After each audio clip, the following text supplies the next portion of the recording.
Haleluya, haleluya, shalom, shalom. Whātala whatu I le mamalu fo I o tātou au whaafonga I le nei tula fiafi. Ia lea ua tātou o mai fo I le nei fo I vaenga o le tātou porkalame whaanga solo a le Global Kingdom Television. Ia wana fo I tulanga o le mori atu o le tātou porkalame le nei o le MANAI o le MANAVA o GALUEGA. Ia tali tonu la fo I le taufi le nei fiafi. Ia o lo whaanga solo manuia tofi ma GALUEGA o lo whengai ma le tātou tunu. Ia I le nei lava no taua o te whaatalofa whaafelo I atu I le swafa manu malo Iesu Keriso le Nasareta. Whaatalo whatu I sunga I whawhengainga mana I o lanto whalitua. Ia me se fo I le loloa le tātou tunu. Tātou malava o mawhai o le maua le awa noa. E whaafonga mai ai le nei tula fiafi. O te whaatalo whatu ia te utou I le swafa manu malo o Iesu Keriso lo tātou li ima lo tātou whaola. Ia o le tātou porkalame le nei o le MANAI o le MANAVA o GALUEGA. Ia lea ua 2 minute ua te nei le tula wha. Lo avinatu mo oe. Ia e ala fo I le lango malusi mai nai au nanga. Ia o loo whapea o na lango ina le tātou porkalame. Ia po sponsors. Ia o loo whapea o na lango ina. Ia le tātou au nanga le nei. Le Global Kingdom TV channel. Ia wala fo I tulanga o le tātou au nanga nea fiafi. Ia e whaatalo whatuai, ia te utu umalava I le whafa malo Iesu le Nasareta, whaafelo iatu, ia te utu malo le soifo maua, ia malelangi ma. Ia ai o le nei tula, ia o le atato atu I sina atato pese le tasi, ia e a Mataio le tato porkalame, ia ona tato whaasolo to ilola, ia whaftai tele le whaafomai, ia ai usimelola whaafonga o tato pese le la watu, e te tala ai le tātou porkalame le nea fiafi.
Nganga le nei por kalame ia o le fia ma le o fia o fai wina nga wenga me se foi fia na o fero i foi tina tama ma fa na o mai alanto wa onga ia o le manai le nei o le manava o nga wenga temi lei ia fasin tatu talo ia Mataio tatu por kalame mato vi ia lava oelo mato o tua le tua tama le alo ma le nganga pa ia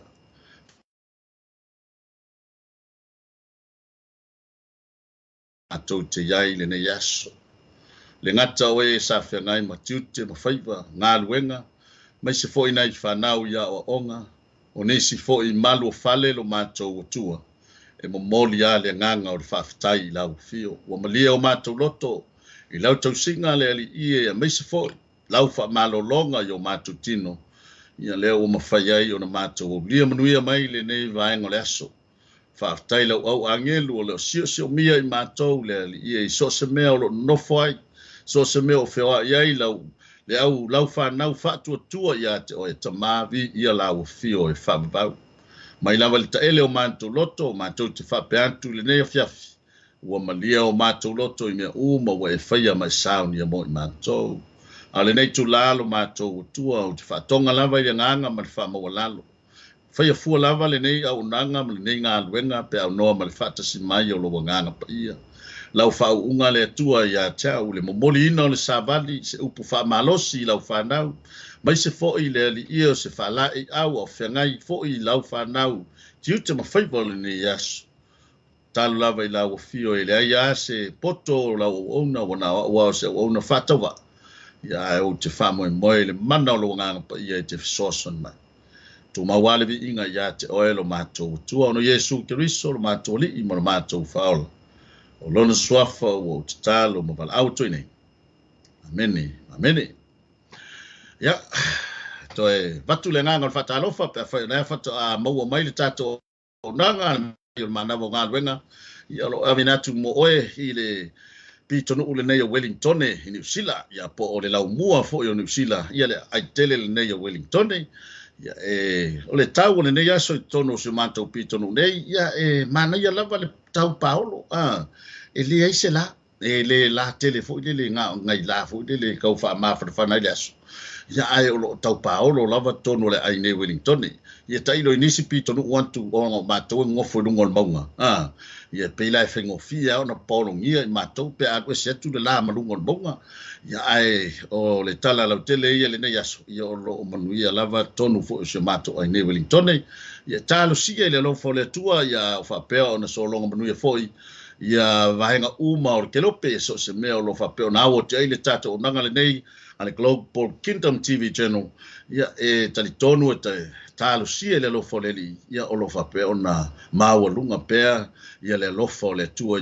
tonu so se mea o lo fa pe ona nopia ia ile mamalu o tato tonu ia pela fo le masani ai ia o le tato nanga nei ia e moni atu ai e ia seisi o le manai lava ia o le tau mafa na tapena le tua mo le lona nu o Israel ia au tato o moia le nei vai taimi le nei fo i vai tau o le tato soifuanga ia o le manai o le upu lea e fafanga ina o tato wola fa le nganga e rei se malosi i o tato nganga pe a le fafanga ina pe la fo i o le malosi le tino e malosi le tino ia pe ato anga fo tato e fai le kuka ia le fo i sa ta pena e fo ia le tato maluta ia o fa le nganga e pe ona mori atu e fo i le tai au sola ia mai se fo ia au nanga fo i la wauli ia o nai va henga lava e mori atu ai upu fa lai au upu fa mafana ia tai to luaina le tato tunu ia fa ngai fo i tite ma fai vole ne yaso ia to fa talo fa felo ia tu to le sofa manu malo Yesu Kristo ia fa ta fatu malo lava so i fo mau ma le langi ma fa ta fatu i na yo matua fa le nganga le sunga ya mayava me se fo ia le faltua ya no fo ya mai se fo ia le sunga fo ia fele ia ma faltua ya fele la malo fa fte tele la to stalo ia lo manui ai fa va lo filima ia ma fa fo i tau ave le aso ma le aso ia taro i la to tapo inga fa tar fatu se uso ya Mike Preta i le sunga fo fa fenga o lo fa o ia fo il fa tonu o tato o nei le au na ngai ia o te fa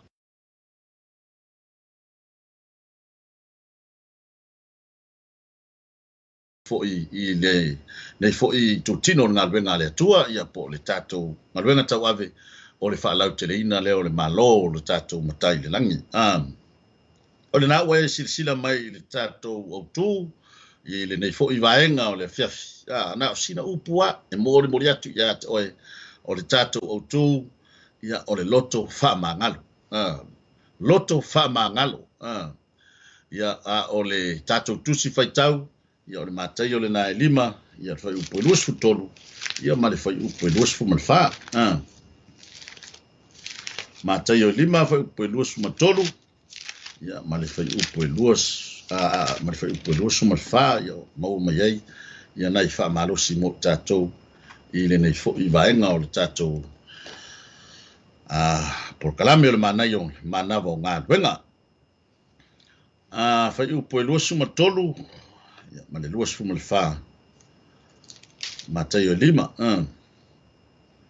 ia ole o faitawina pea fai fo i te avatu lau taulanga i le fata fai taulanga ona e manatua i lea ua ilo uso se mea ti ngai o ia ia te oe i nā tuu ia i lea mea o lau taulanga i luma o le fata fai taulanga ai alu oe ia mua i faa le lei ilo uso i le e sawai mai avatu lau taulanga to fa fo mai pe a fai fo i te avatu lau taulanga i le fata fai taulanga ona e manatua i lea o ilo uso se mea e tinga ai o ia ia te oe i nā tu ia i le mea o lau taulanga i luma o le fata fai taulanga ai alu oe ia mua i faa le lei ilo i le esa wai ma avatu lau taulanga amen o le loto Faamagalo o le loto Faamagalo e mata i le tatou tusi faita o wa onai vaenga fa uia o le onisi o vaenga o le launga faamuia Yesu lungon maunga le ia nai upu ia pe ona vatu i le nei fiafi o lo o tala no ai Yesu i le loto Faamagalo e fōringa mai e te le so na onga te le so na taua o le iaia te tatou o le loto o le Faamagalo pe ona tatou masania i te talo le ali ia e Faamagalo atu ia te i latou Faamagalo mai ia te i matou e pe ona matou Faamagalo atu ia te i latou o anga leanga mai ia te i matou o le e se la mata i le malusi anga o le Faamagalo leo lo tala no ia Yesu i le vaenga lea Ona o le Faamagalo lea, e pei e fōringa mai o sesi, o se ia te oi. Ia e leise i se tonu, e leise i se sao, e tofu ai tātou ma se. Ai a tātou o sao e le whaitaunga o le tusile au mai. Pe a whai fo i e te avatu lau tau langa i le whata whaitaulanga. Ona e mana tua i lea ua i lo uso se mea e tinga ai ia te oi. Lona winga e fōringa mai. O lai e le mela i tail tangata ia te oi. Po lai e le mela i tail uso ia te. Lona winga e fōringa mai o a ule o le a o tu i lunga e alu e whai le ngaluenga o le Faamagalo mua. A whai o lo uso la ena se ia te. Rongo winga i ei mafufonga ma mana na tunga o tātou. E te taula o na sau li tangata le se e whato ese mai langa o ia le se. Ai o leo o ngā le tusi le au mai mo i tātou. Whai mai, ona e mana tua i lea ua i lo uso se mea e tinga ai ia te oi. Lona winga i ele mela i tai tangata la ia te au. Ele mawhaila ona o whaoli li tō e lava i o mafau ma o whapea. Le ei pipea saunga i e whako ese mai a te au ia lai se. A leo nau mai Yesu, e te tau ona mua move ia taitale, e alu e whailinga ruenga o le Faamagalo. E iei le malusi anga o lo talanoa, ia Yesu, e pei e fōringa mai, e tele ina lea mana ia e tātou, le mea lea o le Faamagalo. Ia po le mea fō leo le i tātou. Whai mai le whai upo i luas fōlo le mata upo lea.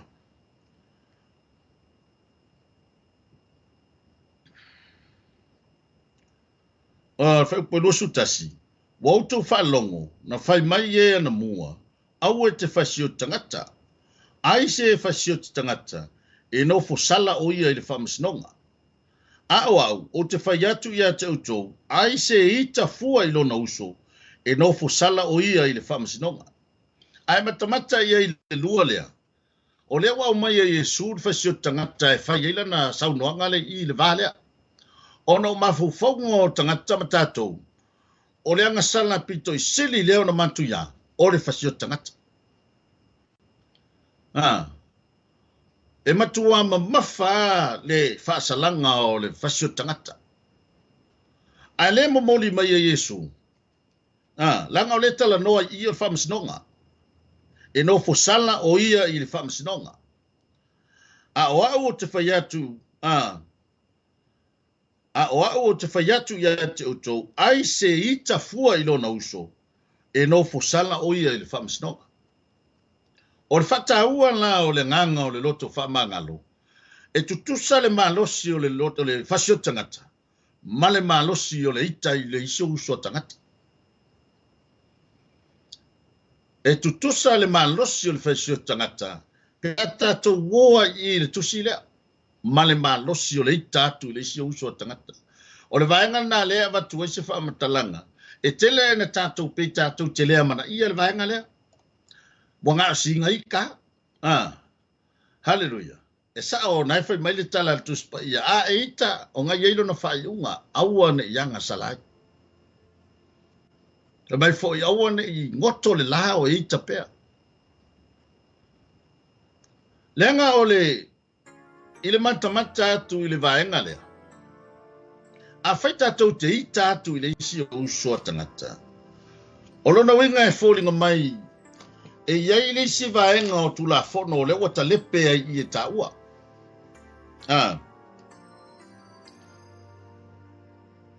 O le wata lepe i taua nisi o principles e lua sa tali e tua Yesu i le tangata fo i lea na fesili po le pe whawhea na o maua le malo le langi. Whawhea na o walu le ola e whawau. Ai whameli tali e Yesu.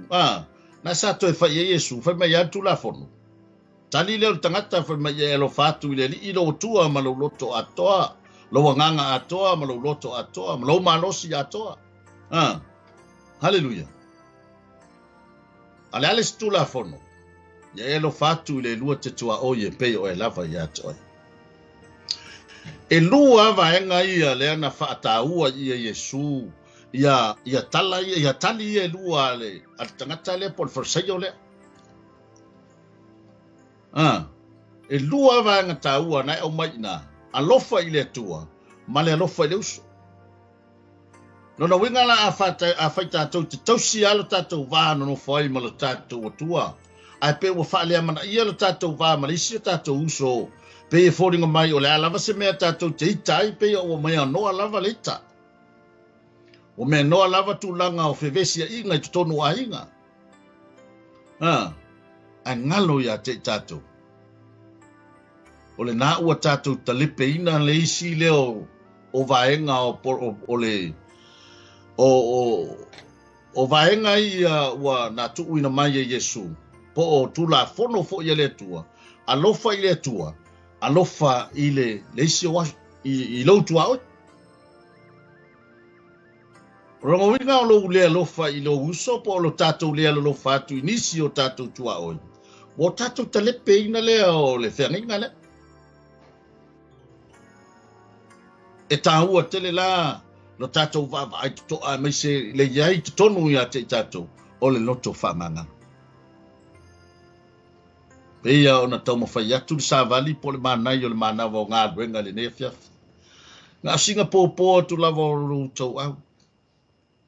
O le ase mea o whaafatu ulu ai lo whirangalo i se isi o uso. O le au ngani a le tatou mata upu le nefiafi. Po le manai o le MANAVA o GALUEGA. Ia Faamagalo. Tatou te le whaatali se sau tangata la e Faamagalo mai a te tatou. E whaato ese mai a te tatou. O la tatou GALUEGA whai. Tatou tu lunga. O le manai e o le amatanga o le mata upu le alanga le whai mai. O le taime te alua i ave lau taulanga. E fōringa mai e te le atu le tāua o le ola Faamagalo. Nai lo le taulanga. Nanga le whai mai awa le vea lau taulanga. Ko u le lei lau taulanga i lalo. Whatatia le leilu mo le whata whai taulanga. Ai alu mo moe wha le lei leu solo o itai atu. Alu e whato ese iai. Lono winga e fōringa mai e te le atu le malo si anga o le loto Faamagalo. Ai sea, langa i le mawhai ona tatou o mamao i le atua e ave ia tatou taulanga. A o lea tatou te leo fia i le isi uso atangata. E ia ona whai mai ia tatou tusi whai tau o masani ai fo i lau whai tau. A whai tatou te alofa i le atua a tatou ita i le uso. Ia o le pepelo lava lea. Lo Faamagalo si au mai le tatou o tū mo i tatou le nefiafi. O le loto Faamagalo. Hallelujah. O le loto Faamagalo. Ai ile ia pe o vaenga na e lua e pe ona utala no atoa ia lofa ile li ilo atua ma lo nganga atoa ma lo ma losi atoa ma lo manatu atoa. E te alofa atu fo i le lua te tua oi, ia pei o e lava ia te oi. Lona winga, o le vaenga le na e lua o le e talepe i ta ua, pe a whai tātou te i tatu. Wa, e iei le si tu ai ngā ita, o le mea na tupu i le tausanga le te nei po ua leva ua fia se fulu tausanga. Ala tau avea. Ala tau avea le mea ua leva na tupu. Au lea musu mai le tatou savali le nei tūla fiafi. O lea lea o ngata te tāpua i mawhai taulanga i le atua. A le tate le o Faamagalo ina le isi o tatou uso o tangata. Hallelujah.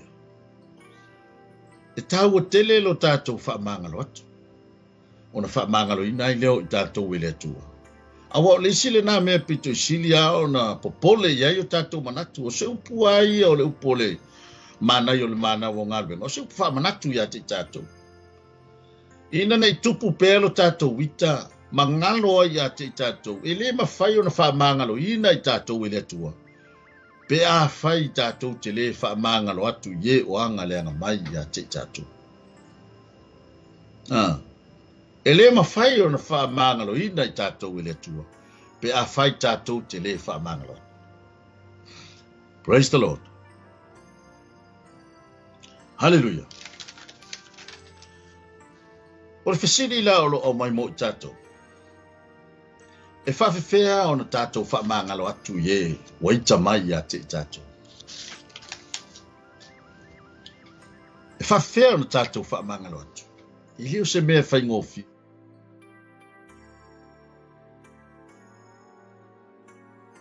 Ai lunga e te alu e te whatu esi.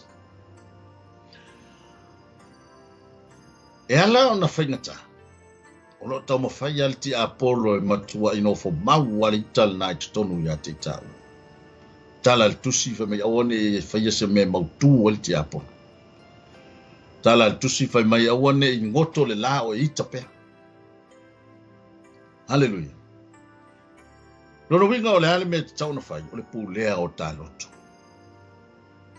A whai e pūle I tā ua, a whai e pūle le lei tā loto. Pe ona whai mai eni whata oto e whāwha upu e lusu mantolu.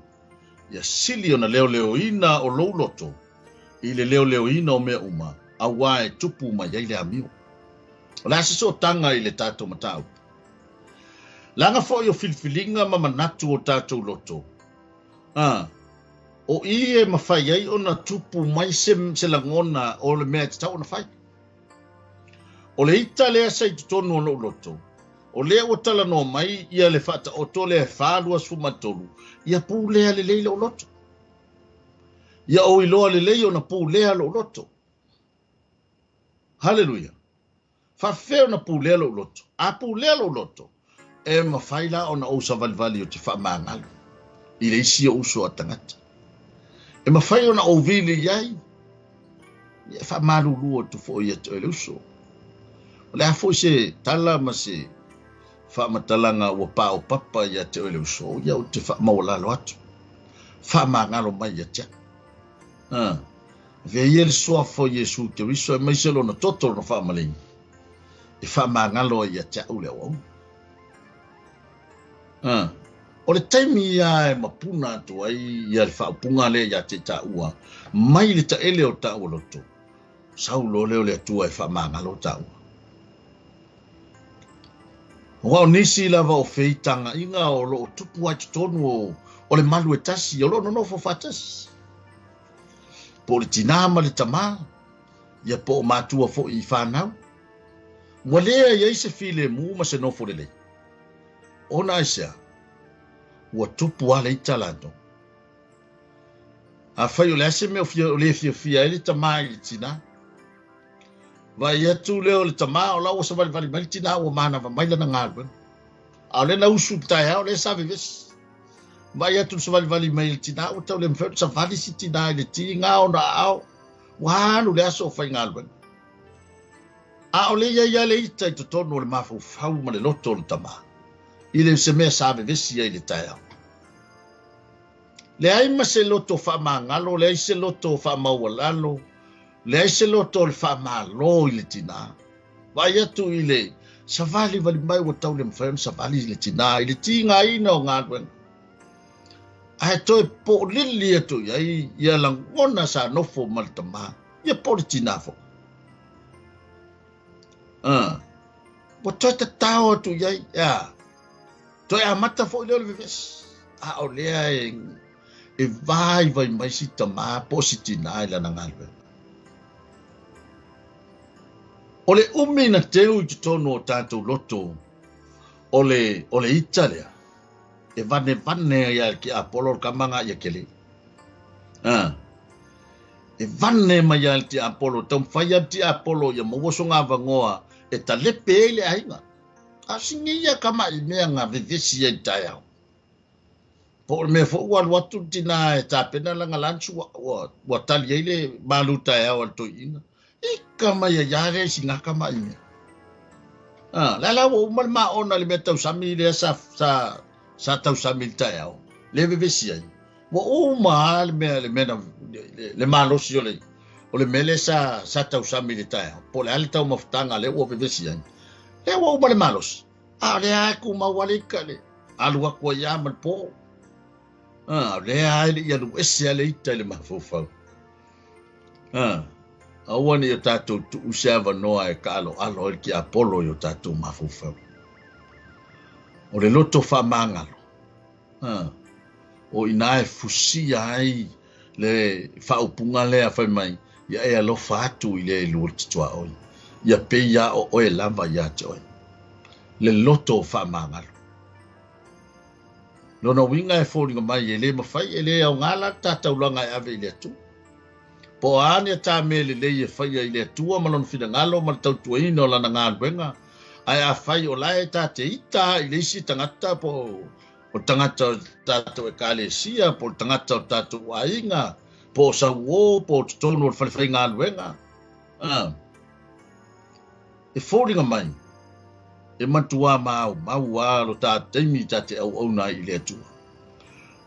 E leo se upu ale whaila au ngal nei e musu atu i ate. Oe o le upu ale atua. A whai e te le Faamagalo atu. E le Faamagalo ina fo i tātou e le atua. Le loto le nā o le loto o Faamagalo. Le pe o nā ngani mai a Yesu. E tu salfa si o tangata. Ma le ita fua i le isi ousu. Hallelujah. Nanga yei meta o le fasioti tino. A yei fo le meta o le fasioti le nganga. Manua le nganga o no se tala o momori atu. Mo pa u atu. Tono le MANAI leo le mata upu sa matatala noa i fo i masi uso ya. Fui maono Samuelu le pona po i le porkalame o le. Ampera for Christ e pe ona mori atu ai sa vali le pona po. Fa tele ngese. Lo wita e fata lise ona i falongo. Nanga o lau falongo le na e tupu ai le o lau falongo fo le na e tupu ai le faleto. Ai a fai e vave le ita e tuai le falongo. Ia ua makua ke le ala le faleto. Hallelujah. Sina musu atu al tātou. MANAI al MANAVA o ngā ruenga le nei a fiafi. Malia ia lo fina ngalo. O le ase mea ua whale tonu wa ile tina o le ainga. O le afo ise mea ua whale tonu wa ile tama o le ainga la rua maaftanga. Ia o nai sasia. Ia ua avea ma mea ua te lea i le afianga i tonu o nai o tātou ainga. Whan mai le tātou tusi whaitau e peona iai le nei tula. Hallelujah. Mai tātou tusi whaitau. Pe a whai fo i e te vatu lau tau langa i le whata whai tau langa.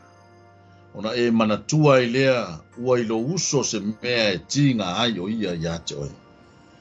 I nā tu ia i lea mea o lau tau langa. I luma o le whata whai tau langa. Ai alu oe e mua i wha lelei. E mua i wha lelei. Ai oi. Vaenga le whatonu i Yesu. Wha mai alu oe e mua i wha lelei. I lo uso. I le e sa wai ma vatu lau tau langa. Inga awa tate whatali se sau tangata lai whatu e se mai a te ta. Ua e leo sau tala o le whetalai ngā Yesu e o lo whape ona. Upo kalame le ne fiafi. Se sa vali e mori atu i lo fina ngalo. Praise the Lord. I le kolose tolu fai upo suma tolu fai mai. Ia fe faa pale ai. Ma ia fe faa Faamagalo ai o to. Pe a fai wanga le ina setas. Fa pei o na Faamagalo mai. Ke riso yate o to. Mataio e ono alo na fai upo suma fama suma lima. Ai a fai tau te le Faamagalo ina atu tangata iala tau wanga sala.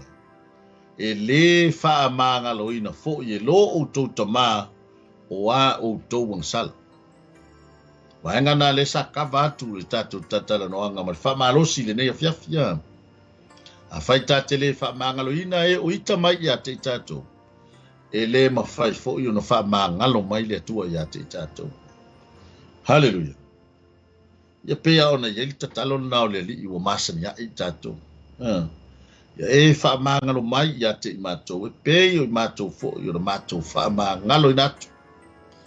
ye wanga le anga mai ya te ato e taua lo tatou Faamagalo le ase aleu le ase me ua faale tonu ai mafutanga i tonu ainga mafutanga i tonu o ekalesia ia ua le alu ia le isi le lotu ono le tigā o lona mafaufau a tonu o ni manatu faafonotanga a tonu fo'i o se upu o se tala asisi na fai ia ua le fialu o ia le lotu a lefe mai ia le tala le tuspa ia alu muamua oe tu muamua oe lunga e alu e Faamagalo i le oita mai ia te oe haleluia Olale mesa tupu le o singa taulanga kaino maapelu.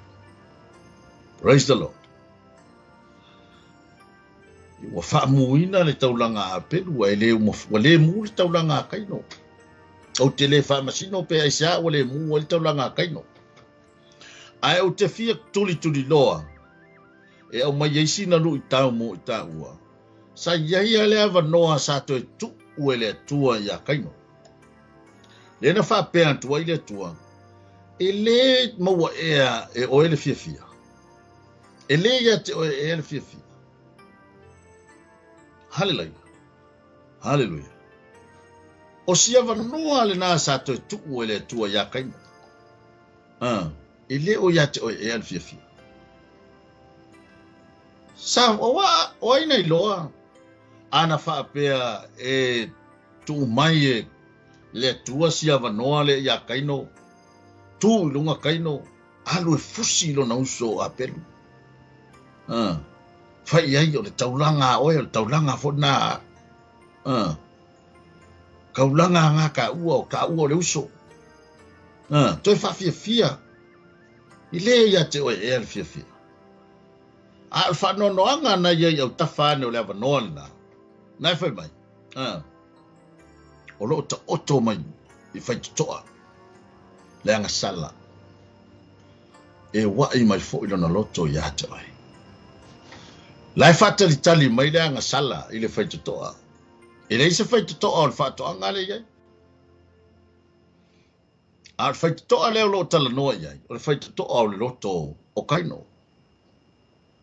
o lo ta oto a ya utafane o lo loto o lo fata li tali le me le taimi te talia ina o ia ton e te fa o fale to le itale na o lo mafo fo ton o lo ta oto li fai toa le anga sala e wai mai no na loto ya te o no wingala o la fata tali mai ya te o la mentu le anga o anga fa ofie e kaino le anga sala le tonu no na loto matalia i tonu no na loto tu la iloa fasioti lo na uso apel. Haleluia. A fai tu ai o na ta Faamagalo. Ile ma fai o na lu esele ita na mai tonu o tato loto. E elia el tama na tonu o tato loto. O le taimi fai a te vai el tangata le te ita iai. Wa makua ko ku a mai ale me sa fai le na tangata ia te oi. Ai o le ngani le tato por kalame Faamagalo le anga ile Faamagalo ina i ta uele tua pe a fai te le Faamagalo atu ye o ita mai ya te tato Faamagalo si au le na le tato por kalame le ne fiafi fai foi o le ase me sa tupu fai galuega le ne yaso musu atu le MANAI o le MANAVA o galuega ia te oe malo finagalo fai foi le ase tala asesi o le fai galuega ua faamanu alia ai lo finagalo ua faafatu ulu ia te oe mai lenā taimi e o'o mai lava i lenei taimi ia fai mai le tala a le poto i le tusi lenā le faataoto e pe ona tatou taulotoina i lenei afiafi leo lo loto ia sili ona leoleoina o lo loto nai lo le leoleoina o mea uma langa afa pe le mfaino leo le loto e koe usu ku foi kai au ya ho ngai lo pe lo to ata au ve si lo ma le tangata le sa e ita ye le ne yaso asika mai kala asika kanga fai Ai ngā le a e whaate lea iai lo mamo whau le iai sau moe. Hallelujah. Ni wai mana ia fo upu masani le tātou whaalongolongo pe a whai tātou te whita I lesi tangata. E te moe atu wā o le makua makui ia o le mea leke moe ai. Dele le sau moe le ti ngāro loto I tangata o lo hita ia. Hai o le mea mali ai. O lai makua ka nguru le tangata lai te leo fia ia. Lai matua le leila na malolonga, lai tō wha le. A o oe lea maa u lea o lo hita le tangata lea. So le, ua makua le ni mea whai. Mo le fia tala noa tina le ainga, o le fia tala noa I whanau. Mo le se moe. Ona o le mawhai na Faamagalo le tangata. Hau le musu mai le tātou Faamalosi le nea fiafi le MANAI o le MANAVA o ngāruenga. Ia na ona toe tu watu ai o tafa. O le ase me o whaale tonu ai lo uso ia te oe. Ia Faamagalo ia te ia. Faamagalo atu iai. O lo I le atu ai whamsinonga. O ai sa o ai se. Tele o ia taimi o te tala noa ia o pulea. E sa o ai ia te oe ia o manatu. Malofi na ngana. E sa o fo ia te au ia o ia manatu. Ai ngalo ia te ita ua. O mea ua ala ua tonu I manatu o tangata. O ala ia ua se ai ita ua. Rona winga. Ele ai se isi o ita ua sa o. Ele ai fo se isi o ita ua se. E tau te se uma. Kauke. Sa o uma fo. Pa wale mea. Ia o tātou loa na pūlea le ia o tātou loto. Awane I te uma wina le ti ngā I tutono o tātou loto. Ia ngai le fia ai le atua ia te tau. Ki ua kāki ngā inga anga pongi. I le se mea whaalea o ngālo tā anga pongi ma tātou tālo msaidi. Alata te o atu e whai mai ale e musu mai le anganga. Alu e Faamagalo mua I sio uso nai te ita iai. Ia ngai saulea mai whaawo mai lau taulanga ana pongi. Whaawo mai lau taulanga tatalo. Ai haru mua e Faamagalo I leo lo e ita iai. Ia no whaatonu mai leo I ta ua tate o tate Faamagalo I leo lo. Ia ona Faamagalo ina I leo I ta ua e le tu. Ia le tatou Faamalosi le nai le nei a fiafi. Tauna ia lofa le tua. Anga le atu lo na nganga I lunga ia te utou. Ia whapea na maua pea le fia ma le oli. Ia I le fia ngai fo I ma le tau whai wino ngā benga. Whai e te manao se ainga le lei, se ainga to file mo. Ia maua le loto fi Faamagalo. Ve ia le nei taimi ia le tātou whaamanatu masani o tūlanga o le tātou MANAI o le MANAVA o ngā ia. Toi mori toi alo whaanga ia te o tō umalawa o lo whapea o na tune in mai le tātou pokalame le nea fiafi. Ia whaftai I lo tō lango sua, me se fo I lo tō whaafonga mai. Me se fo ia la tō fo o whengai ma ngā luenga. Ia o le alawa se tiute ma se whaipa o whengai ma o tō. Ia taua o se soso atu le tātou pokalame ia whamanuia le atua ia te o tō. Ia o ani na wasinga o tō le nea fiafi. Ia anga le atua. Ia te o fo I o iai lunga o watele. Ia. Au ngani masani al tātou pukalame. Ia iai le file mui lunga ia te o anga le leile atua whamanuia ia te o tō. Tono whawhai ngā luenga. Ia iai le upu fo ia le iai le nei vaitai. I le au ngana e whai ngā luenga na oi. Ia a whai fo I na oi lau ngā luenga. Ia au ngā mātala le lei. Mātala le lei ina ne ia a fia stasi. A wau le au ngā leo le tai tō lua tono whai ngā luenga. I taimi e ngā lua e. A whai o le ase mea tupu le isi tangata. Ia le isi tangata e lawe ina oe ma. Ia a whai o na tenga lua ana oe ma. Ia te ue pa u. Ia po nai vali lo fale ana oe. Ia e se I lalo. Le ese a pe whai. Ia o le ala le mea utupu. Ia o na fia te le lo leo le a whai. Ona o le isi te lo tolu. Ia ai fai se te talo, o le sina mea awane ngalo. Awane ngalo te talo I le atua I lana puipuinga ia te utou I lungo o wala, tono whai ngā brenga, ia whai o nawa e MANAVA, ia alu le leilo saad fale, la tau fo I o ave taxi, ia o ave loli, ia whaatala whaatu ia tau tuana le saunga le mui so se meo whiawhi o iai le nea whiawhi. Maua umai o tau le anga le leo le atua ila na puipuinga. Ia aua fo i so na whaavesia le whiawhi. Wa taimi le anga nei o rungo motorways. Taimi nei o le tele o le pisi le manava o ngā luenga manisi fo i ora o whenga.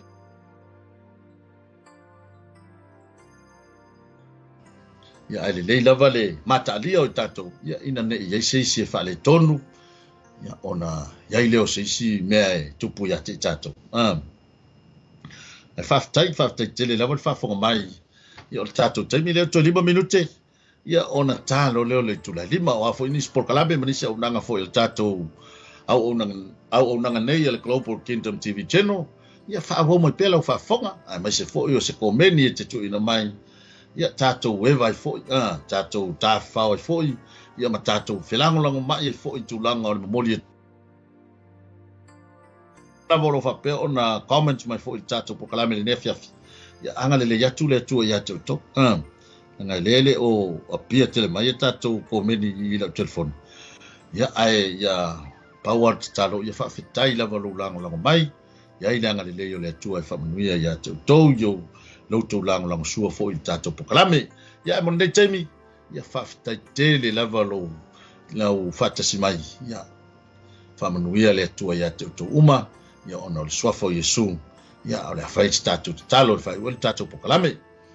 Lo mātou tamai o le langi whawhitai le whatasi mai o lo ngāna pa ia. Whawhitai le ali ia i lo fisoasoni mai le mamori ina fo i o se upu whaamalosi. Ia i lau whanau o lo whapea fo i o na iai au nanga o le nei asu, le atua o le mātou tatalo o whawhitai. A wā mātou te iloa o loo tāpena la o fio le ola e whawavau e saunia mo i mātou e pangālea a whai mātou te le mawhai o na Faamagalo atu. I ona mawhai leo na maua le awa noa e misia i mātou o le awa noa tāua. A le mātou whatonga ia te oe ngalue mailo mana i tonu ia te i mātou. Ina ia whatupu tele ina pēr ia te i mātou le loto. O le Faamagalo atu ye o ita mai ia te i mātou. Whamanuia la ua fio i whea ngai o si o mātou tunu malawa singa uma o le nea whiawhi. Ia iai le anga le leo la ua fio i lunga ia te i lato. Tu maua le vi inga ia te o ita maa. Ono Iesu Keriso lo mātou li imo lo mātou whaolo lo nsuafa. Talo mawala auto i nei. Amene, amene. Whamanuia le tua le nea whiawhi. Ia ono le suafa Iesu. So i fua mai manuia.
Hey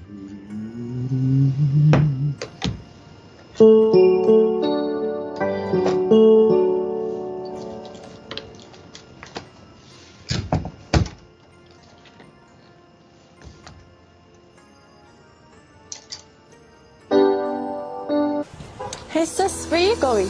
Oh, I'm just heading out to find a place to send money to my uncle in Samoa. Oh, why waste time and petrol? You can use UP Group Money. You can send money to Samoa and it's really fast. Really? Yeah. Can I sign up online? Yeah, it's really simple. Sweet, I'll do it now. Okay, bye. Bye. Sending money to your loved ones in Samoa has never been easier with the UP Group Money Transfer. Our service allows you to transfer money quickly and securely from the comfort of your home or anywhere in New Zealand. Your family and friends can conveniently pick up the money from over 40 villages across the Polo and 𝚟𝚑𝚍. No matter where they are, we've got you covered. Our user-friendly online platform makes sending money a breeze.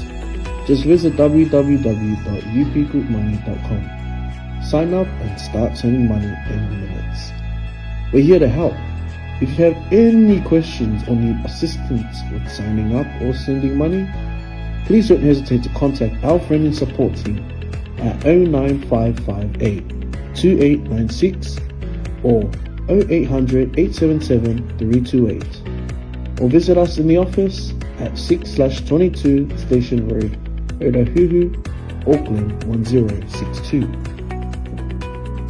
Experience the ease and reliability of UP Group Money Transfer today. Your family and friends in Samoa are just a few clicks away from receiving your support. Visit www.upgroupmoney.com now to get started.